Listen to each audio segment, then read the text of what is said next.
Hi everybody, 22nd of September and another day in my daily diary of looking after my wife with Parkinson's and dementia. Today's been a long day, to be honest. Nothing's happened. It's weird. This morning I got the carers came this morning about 7:45. Did what they do. I gave Angie some porridge and a cup of tea, but she only had a couple of spoonfuls of her porridge. But she had quite a lot of her tea, probably about 20 teaspoons, which is quite a lot for her at the minute. I was on the phone because Lucy, the Melissa nurse, had got somebody from the hospice to ring me about some counselling, and it should have been this morning at 9:30, just like an introduction. Anyway, I'd left a message yesterday saying I couldn't make it because I couldn't get anybody to come sit in with Angie. So anyway, the lady phoned me this morning, bit of a chat, just getting to know, who I am and what's what and that first, and then try and make an appointment to go and have a chat, and just offload if I need to offload. That was all. So like I said, I'm not saying no to it. I still don't think it'll be for me, but I'm not saying no to it until I've tried it. And while I was on the phone, the district nurse walked in. So, I finished the conversation and went in, had a look at Angie, and again, she was asleep. So I just had a quick look and check and had a chat with me. It's not the same one as had come last week. And then off she went. Then the doctors rang me, somebody from the doctors. Is it all right for Dr. Guest to come out about 12:30? See Angie about this enema thing. So yeah, so she came out just after 12:30. Felt all around her stomach and that, and give her an examination. Said yeah, she thinks she's bunged up.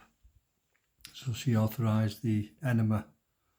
So the district nurse then came back in the afternoon about 1:30. Gave Angie the enema, but she said I don't think there's anything there. I don't think she's bunged up. Anyway, so she did that. I had a chat with us. Angie was awake, and then off she went. In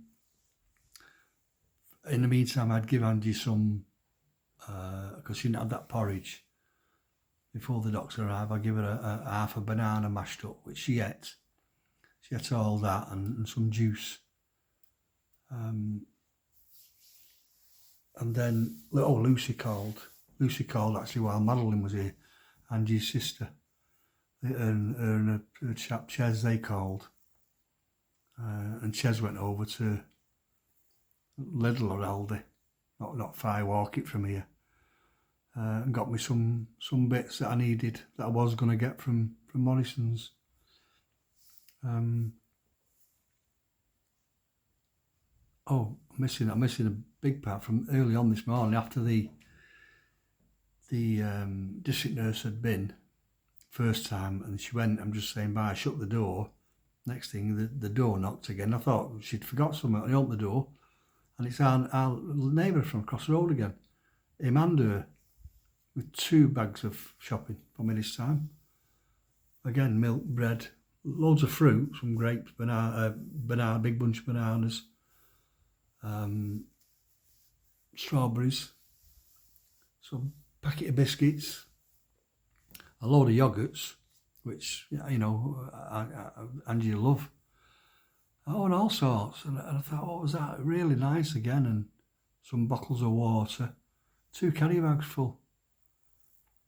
So, yeah, and again, I said, what's your name? She told me, and I bloody forgot again. He's called Anthony, I remember that.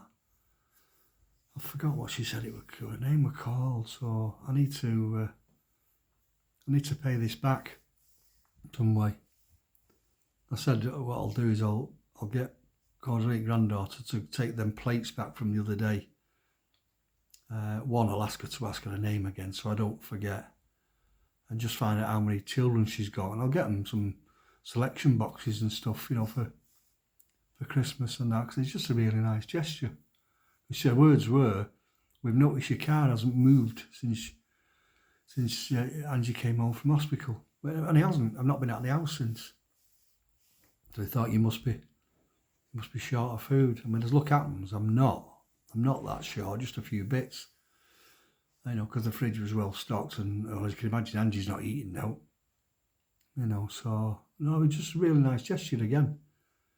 Really nice gesture. And then also Lucy called while Marilyn and Ches were here.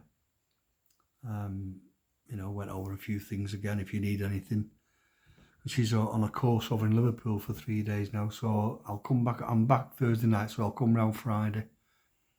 If you need anything, let me know. Email me. And I have just emailed her actually, because I've just got Angie's patch out for a 10 o'clock Parkinson's patch to put on at 10. And there's no more in the box, and there isn't another box. They must have just given me one box with 7 in. So, you know, who do I need to speak to? Because I have to make a few phone calls in the morning, but hopefully Lucy will see that earlier in the morning and either reply to me or get something sorted for me. You know, because my first call obviously is to Jackie, the Parkinson's nurse, but you never get to speak to him direct. It's always either somebody on the switchboard or leave an answer, a message on the answer machine. You know, I don't want to, because she's going to need one now for tomorrow night, so I need it sorting and being delivered. You know, because I can't go picking them up tomorrow. So of course, my first call was to get in touch with Lucy. She'll sort it out. She has done everything else. Then Angie had one of the yogurts that the neighbour had brought over. It was one of them double things. He's like flavoured in one side, so it was a fair size. So she had it all. That was probably about 2:30. About 2:30ish, she had all that and the juice. I think she had. Yeah, she had quite a bit of juice.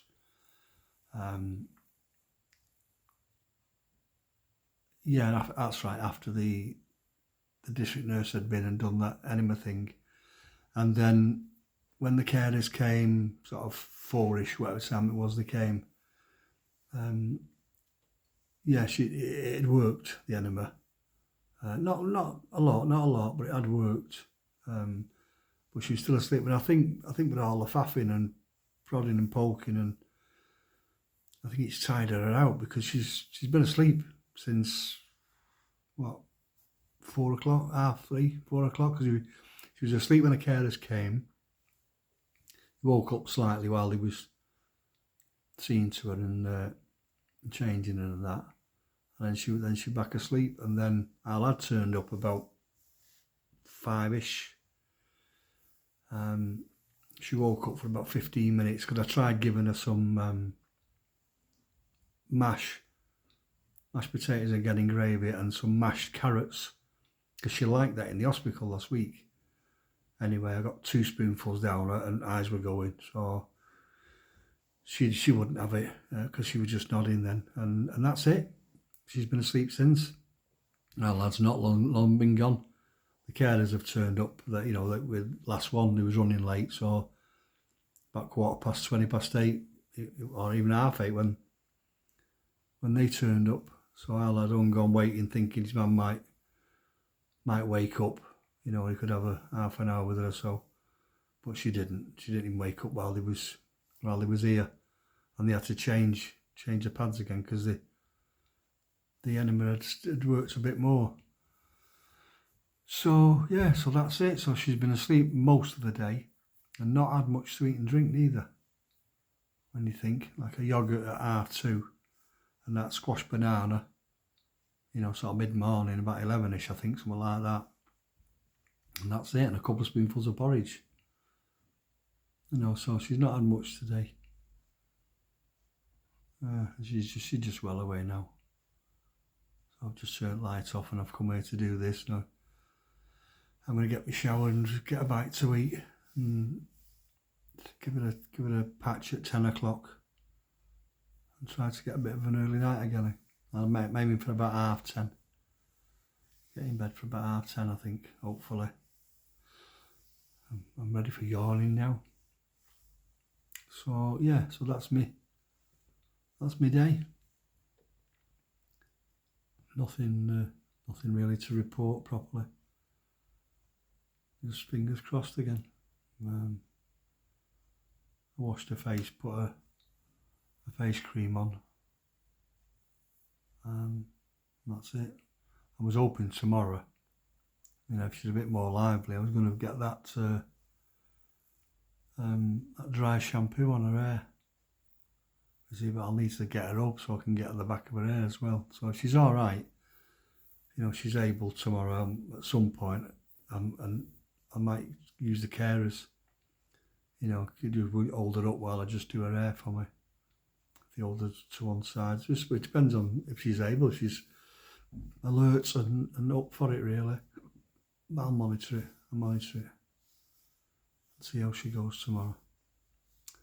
So yeah, that's me, and another calm day for me. Another calm day, and I think it is like people are saying. It's probably because everything's in place, and I know I've got backup, and I'm not running around, hospitals and wondering what's what and getting her up in the morning to take her here, there, and everywhere. And the acceptance. I think that's what it probably is. We shall see. So yeah, so that's me done for now. I'm gonna go and get myself sorted and have a.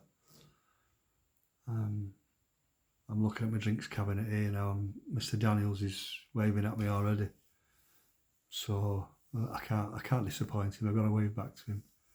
He wants another chat, so I shall do that. I'll go and get my shower, and it's just a sandwich, I think. Cause I made myself a big tea. Actually, I did some veg, some mashed potatoes and something that went in the oven that was in the fridge, so garlic and something or other. So I had that about 4ish, 4:30. So I'm not that hungry, so it was probably a sandwich or something. Yeah. Oh, one thing that came in that parcel of food was a big tray for 4 of pasta and it done in basil and tomato sauce again. So I'll probably do that tomorrow and freeze what I don't eat. Freeze, so that's another, I'll get another couple of meals out of it then. Because even though it says a meal for 4, won't be for 4 really, will it? It's 2, 3 most, more like I'll have half of it tomorrow. Right, so I'm still being positive. So I'll do another one tomorrow. So again, as usual, please forward these on. Send them out to everybody. Press your follow me buttons and press your like buttons, and follow me. And I'll do another one tomorrow. So as per usual now, you take care now. Bye.